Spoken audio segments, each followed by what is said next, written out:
Assalamualaikum warahmatullahi wabarakatuh. Selamat pagi ibu-ibu dan bapak-bapak.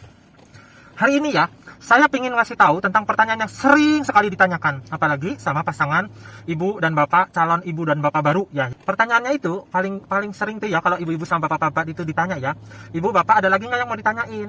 Pasti mereka nanyanya, makanan apa sih yang boleh dimakan atau dipantang sama seorang ibu hamil yang baru hamil muda gitu ya. Tolong sebelum dimulai itu akan ada tombol warna merah tuh subscribe, tolonglah itu dipencet sebentar biar nanti saya dapat iklan gitu, saya bisa beli topeng baru nih. Lihat nih udah pada luntur, ini juga udah pada berewokan begini ya. Tolong di subscribe, pencet loncengnya, pencet gambar ember, ciduk, gayung yang ada di situ, pencet semua. Jadi kalau ada video baru dari dokter seperti saya, ibu tidak ketinggalan gitu ya. Nah sekarang kita mulai. Ini ada prinsip-prinsipnya kalau memang mau tahu. Ibu ini kan bakal hamil sekitar 9 bulan ya. Jadi saya saranin tontonlah ini barang 10 menit, nggak rugi kok, biar ibu nggak salah dalam memilih hal-hal yang mesti dilakukan, apa yang harus dipilih buat makanan, apa yang dihindarin gitu ya. Nah ini dengerin prinsip nomor 1. Ibu bayangin kita beli balon nih, balonnya itu belum ditiup, masih kecil. Di balon yang belum ditiup masih kecil itu ibu bikin lingkaran. Jadi di balon yang kecil itu ibu bikin lingkaran, terus balonnya ibu tiup sampai besar. Lingkaran yang tadi kecil itu akan menjadi gede. Yang mau saya bilang tuh apa, kalau ibu salah makan atau salah bersikap waktu hamilnya masih kecil, karena hamil itu masih kecil, walaupun yang ibu lakukan itu sedikit salah, tapi pada proses fase pembentukan bayi, yaitu 4 bulan pertama, itu sangat fatal. Karena bakalnya itu masih kecil, organ-organ yang kena pada kesalahan itu semakin besar. Itu makanan yang salah, entah itu obat-obatan yang salah, entah itu kena penyakit.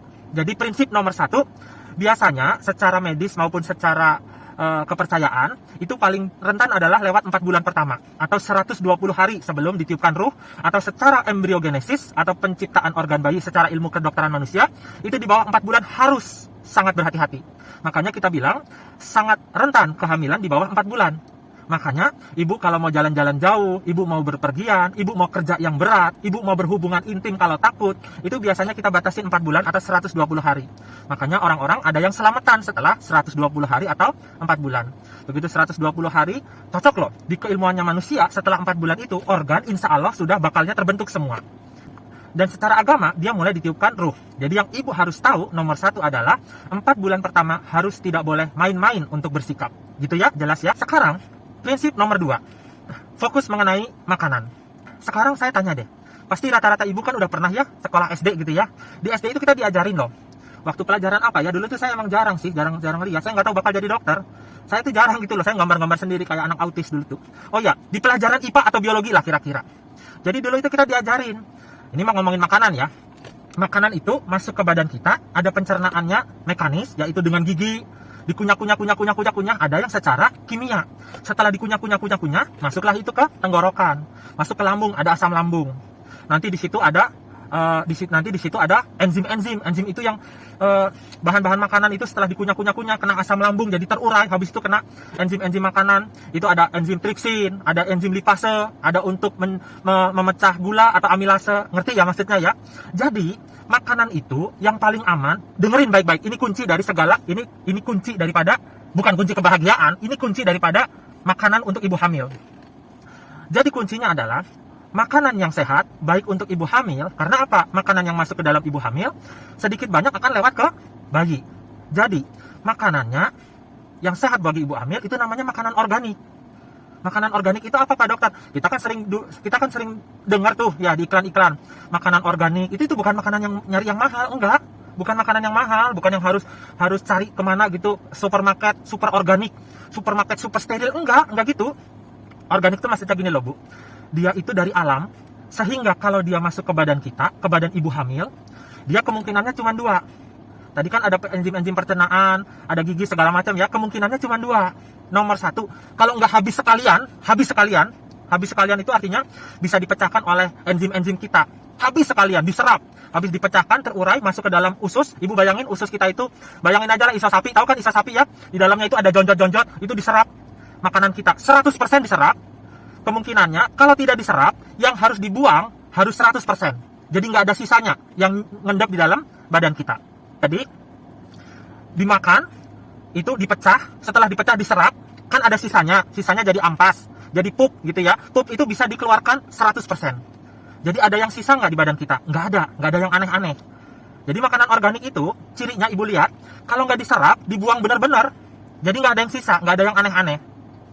Dan ini nggak harus makanan organik yang mahal, yang apa, enggak. Misalnya nih, ibu makan makanan yang beli di pasar tradisional.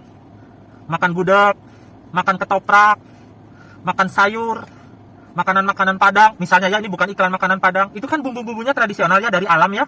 Jadi ibu makan, di dalam badan dihancurin, di dalam badan itu dipecah sama enzim, di dalam usus itu dikenyot gitu ya, dikenyot, habis dikenyot, ada sisanya keluar. Itu jadinya bagus. Gizinya juga lengkap.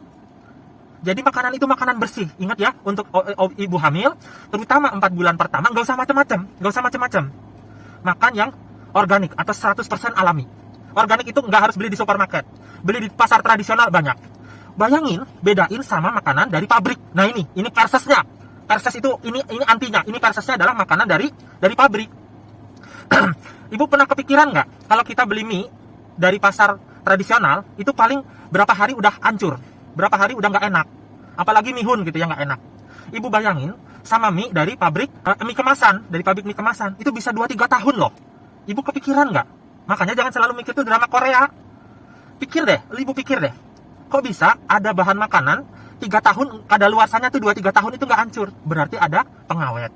Nah sekarang setelah saya kasih tahu ini, ibu pikir ini antinya dari yang organik ya. Antinya yang organik adalah bahan-bahan yang buatan pabrik, bahan-bahan yang ada kalengnya, bahan-bahan yang ada plastiknya, bahan-bahan yang ada kemasannya, bahan-bahan yang dikiriminnya lama, berbulan-bulan, berminggu-minggu, berhari-hari. Itu namanya antinya dari organik. Kalau ibu lihat deh, percaya sama saya, kalau ibu lihat di kemasannya itu, walaupun dia nulisnya kecil-kecil, ibu lihat baik-baik, pasti ada 3 hal ini. Nomor 1, pengawet. Tuh, itu aja ada bahaya. Nomor 2, penambah rasa. Semacam micin, MSG, garam berlebihan, penambah rasa. Nomor 3, pewarna. Jelas ya, selalu ada 3 ini. Pengawet, penambah rasa berlebihan, dan pewarna. Makanya namanya mie kemasan, namanya makanan-makanan kemasan, itu udahlah dia awet, bisa disimpan lama, rasanya juga jauh lebih enak karena ada penambah rasanya, dan warnanya itu warna-warni. Jadi kita bingung ini mie apa gelang gitu loh. Ya, jadi ibu lihat 3 ini. Nah, kembali ke yang tadi, kalau yang organik itu di dalam badan kita itu diserap semua, kalau nggak diserap, dibuang bener-bener. Nah, yang 3 ini bahan-bahan kimia. Dengerin baik-baik, badan kita enggak punya alat, enggak punya organ, enggak punya enzim untuk memecah yang 3 ini. Akibatnya apa? Akibatnya ngendep di badan kita. Entah ngendep di mulut, waktu dikunyah, nempel. Nggak bisa hilang. Pelan-pelan walaupun kecil, numpuk. Terakumulasi. Jadi makin lama tahunan akan makin banyak. Numpuk di mana lagi? Di lambung. Yang paling susah dikeluarin, itu numpuk di usus. Dipecah nggak bisa, dibuang nempel. Ibu kepikiran nggak namanya pengawet di mie instan itu nempel di mie? Apa bedanya sama di badan, di dalam usus ibu? Di dalam usus ibu itu nempel. Habis nempel diserap. Bayangin kalau dari awal kehamilan sampai terakhir ibu makannya instan terus. Ibu makannya sesuatu yang di dalam plastik terus. Ibu minum sesuatu yang ada di dalam kaleng, soda-sodaan, kornet-kornetan, sarden-sardenan. Pikir Bu, pikir. Jelas ya? Jadi kadang ada yang nanya, "Pak dokter, boleh nggak sih saya makan mie instan, pingin banget?" Dalam hati tuh gimana? Yang ngejelasin gini tuh males gitu loh. Tapi langsung dibilang nggak boleh Bu, kan kayak jahat. Kayak saya tuh anti mie instan, makanya saya males jelasinnya, saya bikin aja video ini. Ya, bayangin kalau dari kecil, pengawet-pengawet itu lewat ari-ari, pewarna itu lewat ari-ari, penambah rasa kimia lewat ari-ari, nempel di bayi yang masih kecil. Nempelnya saat kecil segini, makin besar, wah organnya udah banyak yang kena. Jadi paham ya? Jadi kalau mau nyari yang tradisional. Nomor 2, ibu pikir baik-baik. Jangan sampai ada hal-hal yang mencurigakan. Misalnya, yang ditangkap di laut lepas gitu. Itu kan biasa pakai merkuri ya, ada merkurinya, ada yang kerang-kerangan, dia filter air segala macam numpuk, hal-hal di situ termasuk merkuri misalnya. Yang harus dihindari lagi sama ibu-ibu hamil, itu makanan yang gak jelas dari mana deh. Jangan celamitan. Dikasih orang ini katanya penambah stamina dari multi level gitu, nggak usah, bener deh. Ngasih obat aja vitamin harus hati-hati, kita kok nyari yang vitamin yang aman. Ini pakai penambah ekstrak kaki gajah, ikan gabus, ikan segala macam. Kita kan nggak tahu. Pak dokter, boleh nggak saya pakai suplemen dari Cina ini? Lah tulisannya aja saya nggak bisa baca, ibunya juga nggak bisa baca. Ini apaan? Paham ya? Udahlah, yang biasa aja. Kalau emang nggak tahan, jangan sering-sering, dan itu di atas 4 bulan. Paham ya? Ini pedoman penting. Lalu selanjutnya, yang ibu hamil itu harus dihindari adalah makanan-makanan yang setengah mateng. Taruhlah, ibu lihat nih daging ya, yang ibu lihat di luar kan dicuci ya, daging gitu ya. Apalagi mohon maaf ya, daging-daging yang dilarang sama agama. Kenapa kok dilarang? Ilmu pengetahuan itu udah ngiris kecil-kecil tuh, tipis-tipis diiris. Ternyata bukan gede-gede gitu, diiris tipis-tipis pakai mikroskop. Pakai mikroskop elektron. Itu dilihat di tengah-tengahnya itu kalau dipotong-potong tipis, itu ada parasit-parasitnya. Jadi daging-daging apalagi yang terlarang, jangankan yang terlarang, yang halal aja kadang-kadang ada parasitnya. Oleh karena itu disarankan kalau mau makan daging-dagingan atau segala macam itu tolong selain dicuci yang bersih, terus dimatengin. Jangan coba-coba makan steak setengah matang. Karena apa? Oke lah setengah matang, di luarnya itu matang, tapi di dalamnya itu belum pada mati. Paham ya? Ini jadi patokan ya, paham ya? Sate, bukan berarti anti sate, tapi kalau lagi dititipin sama Allah itu anak, ada di badan ibu kalau mau makan sate nanti kalau udah lahir anaknya itu kan cuma badan ibu, yang dirusak cuma ibu. Kalau ibu hamil, saran saya boleh makan sate, tapi habis itu ibu matangin dulu. Entah gimana caranya. Mau digoreng lagi, mau dipanasin, mau di microwave. Potong yang agak tipis, panasin. Jelas ya, karena ada parasit yang belum tentu matang. Karena kalau masaknya aja salah, yang di luar udah gosong, yang di dalam itu belum matang loh. Dan itu kalau diperiksa pakai mikroskop, itu cacing-cacing kecil, parasit-parasit kecilnya itu pada masih gerak-gerak. Jelas ya ini ya, jelas banget ya. Nah, terakhir kali, walaupun kita itu udah berusaha ya memilih yang baik, udah mikir-mikir mana yang mau kita makan, selalu makan diawali dengan bismillah, diawali dengan doa, agama apapun itu. Karena apa? Ini hanya usaha kita, banyak variabel yang kita nggak tahu. Misalnya kita udah milih yang organik, kita udah milih yang tradisional. Tahu-taunya yang jualan misalnya orangnya jahat, pakai pestisida, pakai pengawet juga, apalagi pakai tuyul, pakai pesugihan. Aduh, makanya begitu mau makan berdoa dulu. Bismillah gitu ya, sehingga variabel-variabel itu moga-moga dalam hati, moga-moga dapat penjual makanan yang amanah, moga-moga dapat penjual makanan yang bersih, nggak yang habis pipis pinggir jalan terus dia bikin kan masuk ya sama aja bohong. Meskipun nggak ada parasit-parasit tapi kan kena tipes kita, gitu ya, jelas ya. Kalau nanti sudah 4 bulan memang agak longgar, karena apa? Organ-organ udah mulai kebentuk, tinggal membesarkan organ-organ itu aja. Tapi ingat, namanya penyakit selalu ada aja, makanya kalau bisa seperti ini sampai terakhir, mantap. Tapi kalau nggak bisa ya dikit-dikit. Yang penting ibu sekarang udah tahu. Makin kecil ada kesalahan, makin fatal. Makanya sekarang ibu itu lagi dititipin bayi sama Gusti Allah. Ya namanya dititipin dulu kan minta, ya Allah berikanlah aku titipan. Sekarang titipan yang dipikirin cuman kemauan sendiri, cuman mau perut sendiri. Saya mau makan ini, saya minum soda, mau apa? Mau ke fast food, mau minuman bersoda yang enak, yang terlalu banyak gula, pengawet segala macam, yang nggak gitu dong. Jelas ya? Moga-moga ini bermanfaat ya bagi ibu dan bapak ya.